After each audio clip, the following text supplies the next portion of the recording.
Hello, and welcome to part 4 of The Physics of Consciousness by Ivan Antic. Read today, here with you now on Transcending Ascension by Spirit Mom, with Spirit Mom.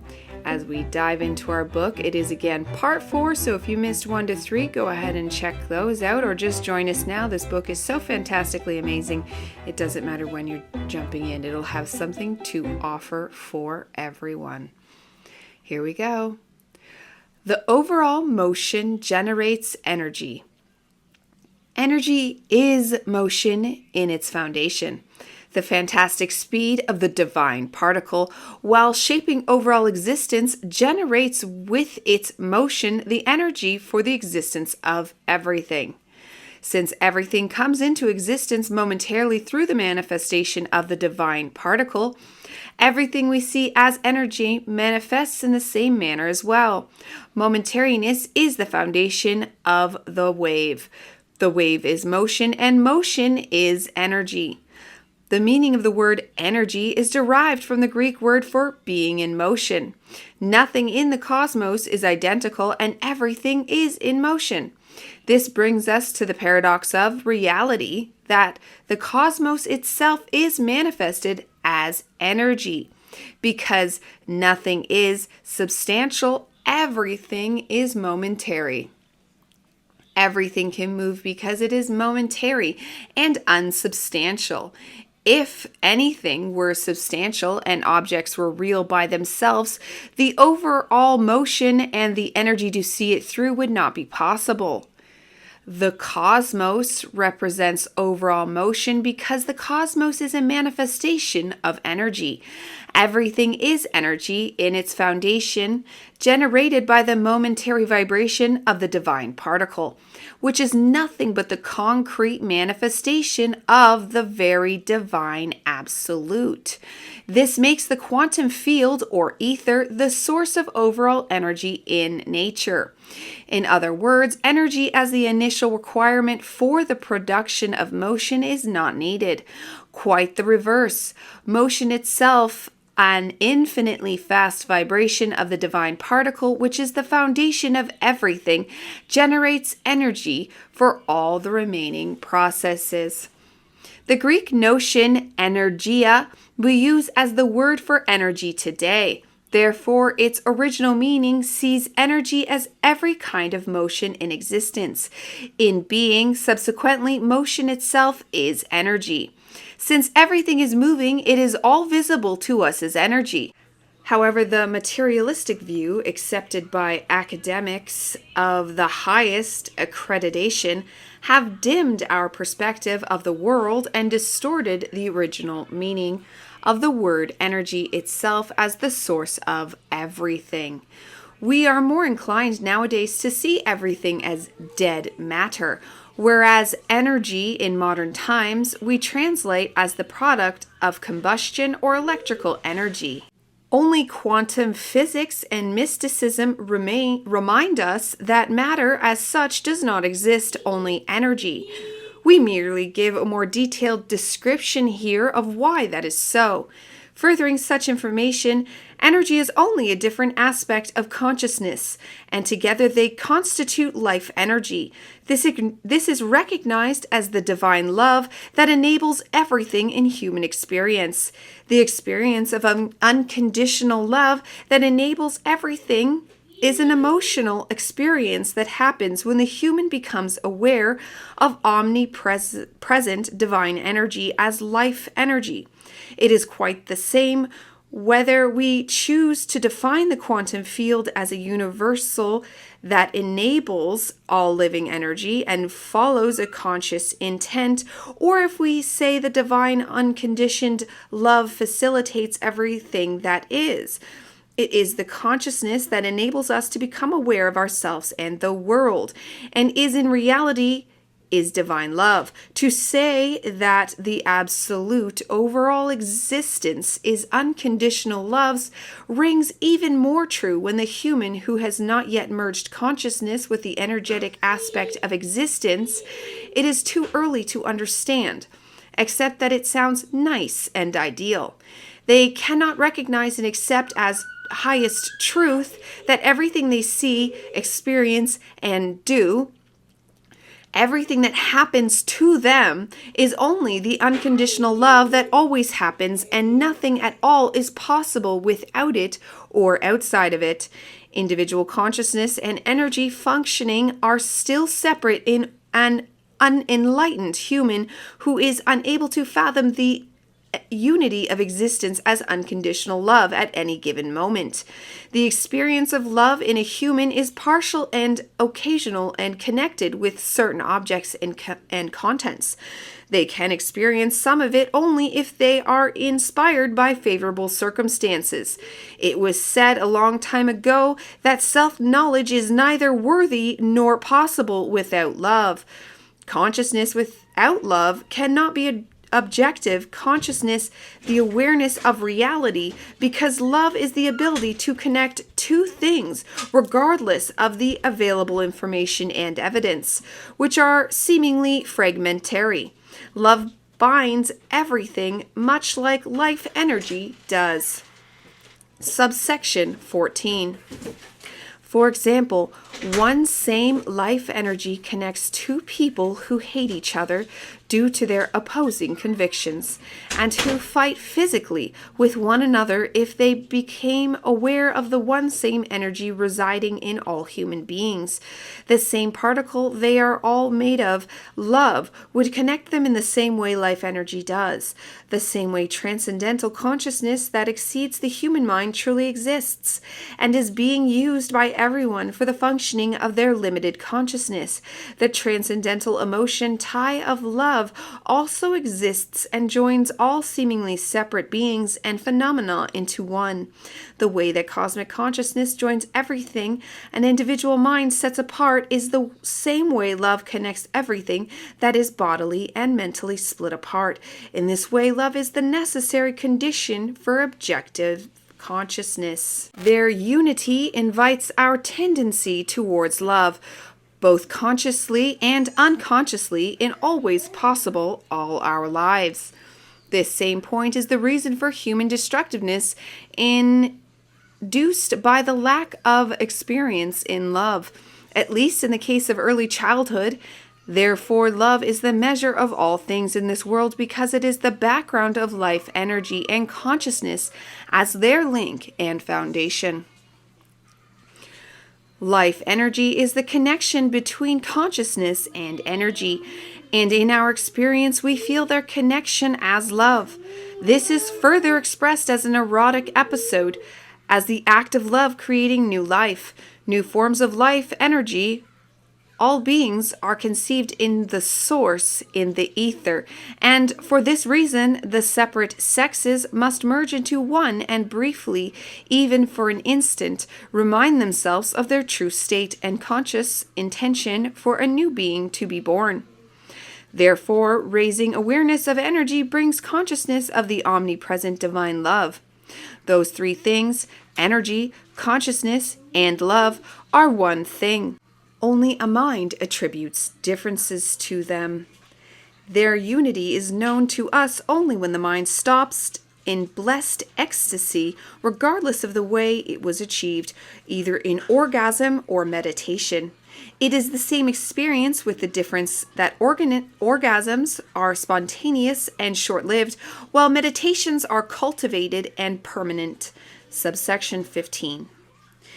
This is why orgasm is so attractive to people, to all beings, because it is a short-lived state of unity of the individual consciousness and consciousness of the divine absolute. The same state is attractive for people in meditation, owing to which a cultivated, pure, and permanent transcendental consciousness is attained as a reflection of the divine absolute in us. It will become clearer to us the way consciousness determines energy if we realize that consciousness has several different states. There is the very faint consciousness that is limited by the sensory perception animals have, which is in some people as well. Such a consciousness engages energy toward limited goals only, usually for the survival of the body. The lower the level of consciousness, the more destructive the implementation of such energy tends to be. There is a biofeedback effect to this. An insight into destruction helps consciousness to grow stronger. Consciousness is strengthened by discovering proper and constructive ways of functioning. Higher states of consciousness engage energy towards the achievement of higher goals. No idea can be realized without energy, and consequently, no energy can be engaged without a goal or an idea. If the consciousness goal is missing, the energy then stagnates and disintegrates, changes its shape, and goes toward alternative sources where it can be utilized. Energy can be taken over and even stolen. This is always done by the person who is aware of energy, while the person who does not have this awareness loses energy. Consciousness in the human body.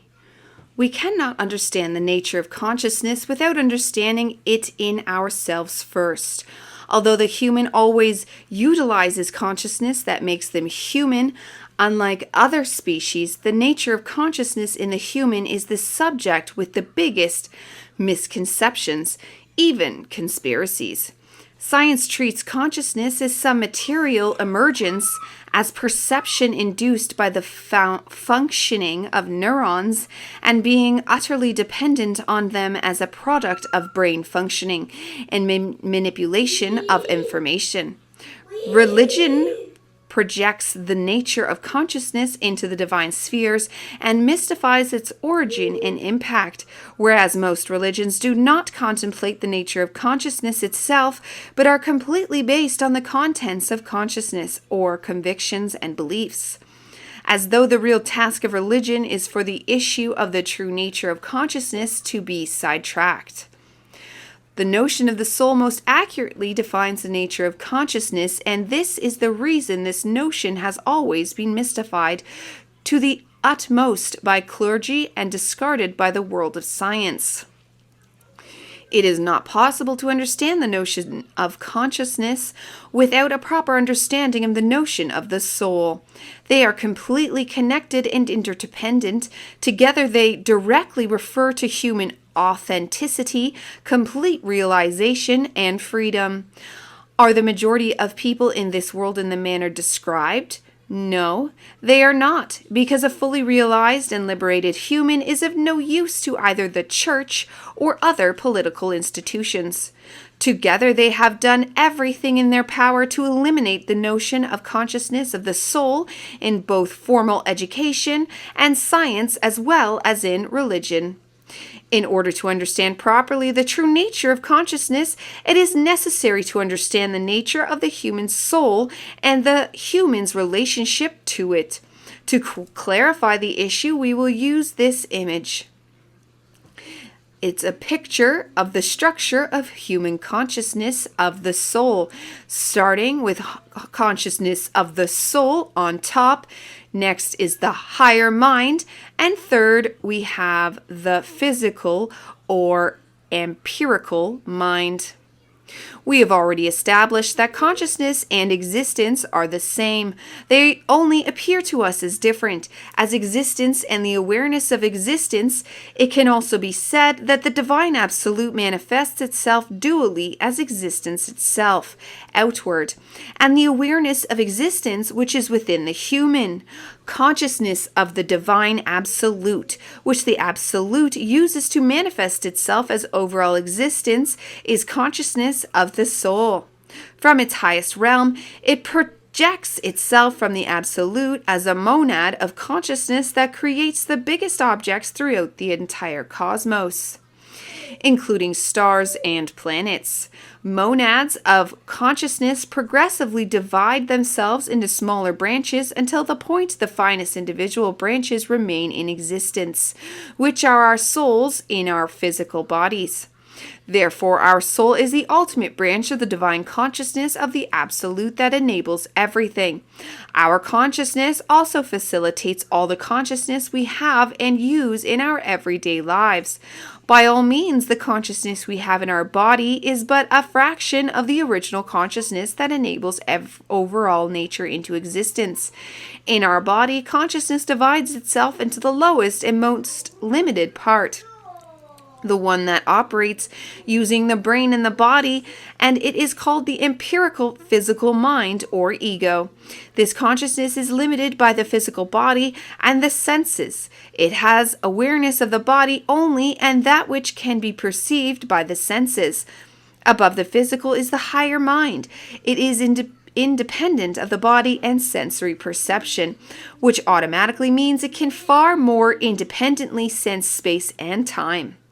This higher mind is the connection of the physical mind in the body with consciousness of the soul, which is above the higher mind. Consciousness of the soul is so big and powerful that it cannot fit into the body. We cannot have a direct link from the body with consciousness of the soul. We must have some mediator, which is the higher mind. The science of psychology deals with the physical mind only. It does not take into account anything else. The functioning of the higher mind psychology proclaims irrational and even psychotic, and consciousness of the soul is altogether rejected. It can be said that all the mechanisms for functioning of consciousness within the physical mind and its link to the energies of the body are well explained with Freudian psychology. While the functioning of consciousness between the physical mind and the higher mind and consciousness of the soul is particularly explained by Carl Jung's psychology. The functioning of this physical mind can easily be interpreted because it has joint principles of psychodynamics and psychopathology, much like all people who have bodies, and all bodies function identically. Merging an individual mind with the higher mind or consciousness of the soul is a personal experience and therefore falls under the category of objective reality. It cannot be proved to be the functioning of the physical mind. It still has some common patterns that are wrongly given the name of archetypes of the collective unconsciousness. A more accurate term would be the archetypes of the collective consciousness. This process is always individual, and for this reason, Jung always described it as the process of individualization. Since the process of connecting the physical mind to consciousness of the soul is individual, it is scientifically difficult to prove. The notion of soul psychology is associated with a vague combination of emotions, life energy, and imagination. Everything that exceeds the functioning of the physical mind is called altered states of consciousness. At best and only, a small number of researchers associate such states with the mystical states of spiritual practitioners and mystics. Experiences that cannot be classified are labeled as being psychotic. However, since the higher mind and consciousness of the soul influence all people on a daily basis and everyone experiences their effects, psychology took all of them under its wing and started a new practice with the name transpersonal psychology. It too does not offer any conclusions about higher consciousness and consciousness of the soul. There is only ongoing research and speculation. All functioning of the higher mind and consciousness of the soul that cannot be suppressed or explained through transpersonal psychology gets suppressed and explained through religious convictions. Both science and religion conceal the truth of the human soul. Science materializes it, while religion takes it away from the human, because, according to religious beliefs, the human is granted a soul from some higher force and stands a good chance of losing it if they prove to be a lesser believer. Nowhere is the soul revealed as the essence of the human, which is the essence of the divine at the same time, and as the source of consciousness, where consciousness is the source of existence itself. All other interpretations then become redundant. There is some justification for science, for it requires solid evidence, precise research methods, and development, although science uses all of these in only one dimension, the physical world. There is no justification for religious, though. But because part of their job is to disclose the higher dimensions, not to hide them. There is not a multitude of consciousnesses. There is only one consciousness of the Absolute that expresses itself in the form of overall existence, as all of the cosmos and life. It merely splits itself and diverges into all possible individual forms, into all living conscious beings. We are one of these. Via our soul, we are connected to all beings and the whole of existence. This is all the truth there is to be known about the human soul and the nature of human consciousness.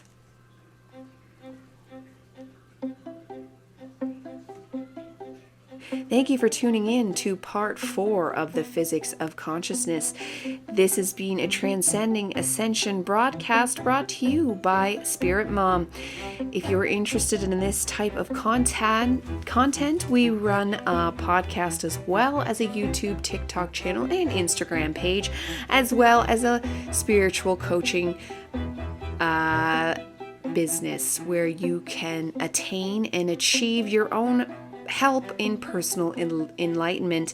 If this is the sort of thing you are interested in, please come visit us at www.spiritmomcoaching.com, where you can receive help on personal development and enlightenment.